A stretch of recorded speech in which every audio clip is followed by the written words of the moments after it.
Hi there, and welcome to another installment of Health Reform Reality. I'm Bill Carew, and joining me this week is Dawn Matushko. And Dawn joined us because our subject this week is tax-advantaged accounts. That is, changes that are coming down the pike for flexible spending accounts, health reimbursement arrangements, and HSAs. So, Dawn, why don't you tell everybody a little bit about what your background is before we get started? Okay, Bill.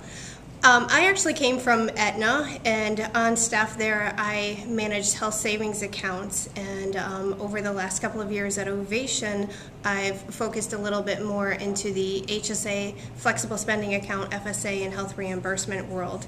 On staff they call me the HSA expert. The HSA queen is actually technically what we call her. The queen. Okay, so tell us, what are the big changes coming down the pike for the first of the year?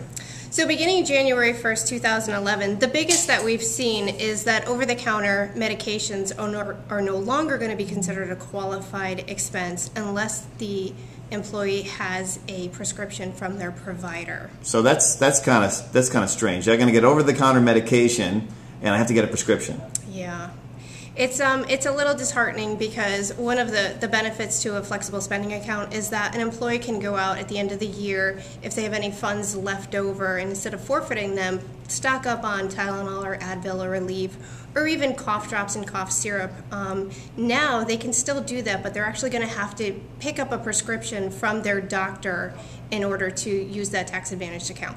So that's probably going to make flex spending accounts a little bit less popular, you think? Well, and it's going to apply to health savings accounts as well. So it's not just specific to FSAs. It will apply to HSAs and HRAs. It is definitely one of the downsides to it because a lot of employees did purchase those types of products. Okay, so we've got a little bit more paperwork to do, maybe a little extra trip to the doctor's office. What about things like the tax distributions, or if I take an unqualified expense? So currently the way that works is if an employer were to use their HSA or their FSA for something that isn't considered qualified, they would be subject to a 10% penalty. Come January 1st, that penalty is actually going to double to a 20% penalty. So for someone who purchased some cough syrup for their sick child and didn't have a prescription for it, they'd actually be looking at a 20% penalty on that purchase. Or if I take a withdrawal from my HSA and buy a TV with it, I'd have to pay a 10% penalty this year. That's going to increase as well to a 20% penalty. Okay. All right, and then so what about looking out into the future, beyond next year? What other changes do we have? Well, coming down the pike in 2013, there's going to be some very strict changes to flexible spending accounts. Currently, if an employer elects to put an FSA in place, they have the ability to dictate what the maximum contribution will be for their employees. And now, effective January 2013, that's changing.